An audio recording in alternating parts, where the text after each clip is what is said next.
ಮೇಲಿರುವವನು ಎಲ್ಲವನ್ನೂ ನೋಡುತ್ತಲೇ ಇರುತ್ತಾನೆ. ನೀನು ಬೇರೆಯವರ ಬದುಕಿಗೆ ಎಸೆದ ಕಲ್ಲು ನಿನ್ನ ಬದುಕಿಗೆ ಅದು ಬಂಡೆಯಾಗಿ ಬೀಳುತ್ತದೆ. ಹುಡುಕುತ್ತಾ ಹೋದ ಧರ್ಮರಾಯನಿಗೆ ಕೆಟ್ಟವರು ಸಿಗಲಿಲ್ಲ. ಎಷ್ಟೇ ಹುಡುಕಿದರೂ ದುರ್ಯೋಧನನಿಗೆ ಒಳ್ಳೆಯವರ ದರ್ಶನವಾಗಲಿಲ್ಲ. ಹೀಗಾಗಿ ನಾವು ನೋಡುವಂತಹ ದೃಷ್ಟಿಯೇ ನಮ್ಮ ವ್ಯಕ್ತಿತ್ವವನ್ನು ರೂಪಿಸುತ್ತದೆ. ನಿಮ್ಮಿಂದ ಬೇರೆಯವರನ್ನು ಬದಲಾಯಿಸಲು ಸಾಧ್ಯವಾಗಲಿಲ್ಲ ಅಂದರೆ ನೀವೇ ಬದಲಾಗಿ. ನಿಮ್ಮ ಆ ಬದಲಾವಣೆ ನಿಮ್ಮ ಒಳಿತಿಗಾಗಿಯೇ ಆಗಿರಬೇಕು. ಕುರುಕ್ಷೇತ್ರ ಯುದ್ಧದ ಸಂದರ್ಭದಲ್ಲಿ ಅರ್ಜುನನು ಹೇಳುತ್ತಾನೆ, ಇಡೀ ಜಗತ್ತೇ ನನ್ನ ವಿರುದ್ಧ ನಿಂತಿದೆ, ಈಗ ನಾನು ಏನು ಮಾಡಲಿ ಕೃಷ್ಣ?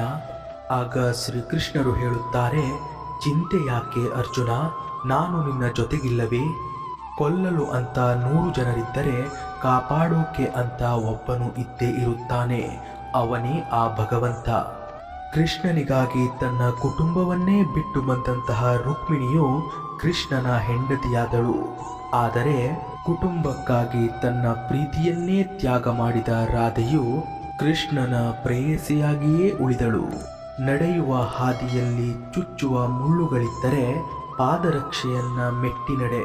ಬದುಕೆಂಬ ದಾರಿಯಲ್ಲಿ ಚುಚ್ಚು ಮಾತನಾಡುವ ಜನರಿದ್ದರೆ ಅವರನ್ನ ಆ ಪಾದರಕ್ಷೆ ಇಡುವ ಸ್ಥಳದಲ್ಲಿ ಇಟ್ಟು ಮುನ್ನಡೆ. ಜೀವನದಲ್ಲಿ ಬಂದುದೆಲ್ಲವನ್ನ ಬಂದಂತೆ ಸ್ವೀಕರಿಸು.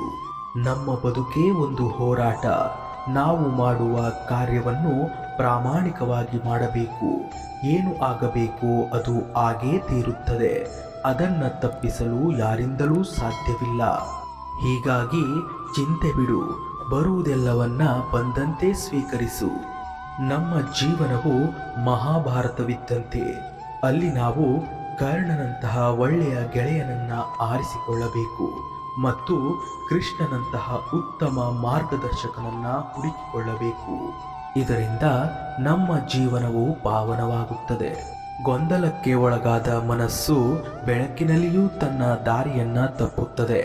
ಆದರೆ ಶಾಂತವಾದ ಮನಸ್ಸು ಕತ್ತಲಿನಲ್ಲಿದ್ದರೂ ಕೂಡ ತನ್ನ ದಾರಿಯನ್ನ ಹುಡುಕಿ ಹೊರಬರುತ್ತದೆ.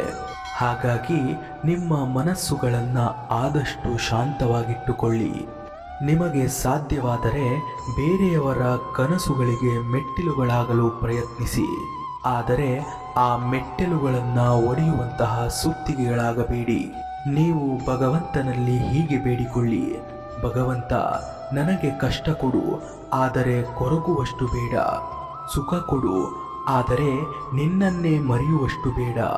ಜನರು ಮಾಡುವಂತಹ ಟೀಕೆ ಹಾಗೂ ಅವಮಾನಗಳಿಗೆ ನಮ್ಮ ಜೀವನ, ನಡವಳಿಕೆ ಮತ್ತು ವ್ಯಕ್ತಿತ್ವವೇ ಉತ್ತರವನ್ನು ಹೇಳಬೇಕೇ ಹೊರತು ನಮ್ಮ ಮಾತಿನಿಂದ ಹೇಳಿ ಪ್ರಯೋಜನವಿಲ್ಲ. ನಿಮ್ಮ ಮೆಚ್ಚುಗೆಗೆ ನೀವು ಕೆಲಸವನ್ನ ಮಾಡಿ. ಬೇರೆಯವರನ್ನ ಮೆಚ್ಚಿಸಿ ಏನೂ ಆಗಬೇಕಾಗಿಲ್ಲ. ಇದೇ ತರಹದ ಇನ್ನಷ್ಟು ಹೆಚ್ಚಿನ ಮೋಟಿವೇಶನಲ್ ವಿಡಿಯೋಗಳಿಗಾಗಿ ದಯವಿಟ್ಟು ನಮ್ಮ ಚಾನೆಲನ್ನು ಸಬ್ಸ್ಕ್ರೈಬ್ ಮಾಡಿಕೊಳ್ಳಿ. ಧನ್ಯವಾದಗಳು.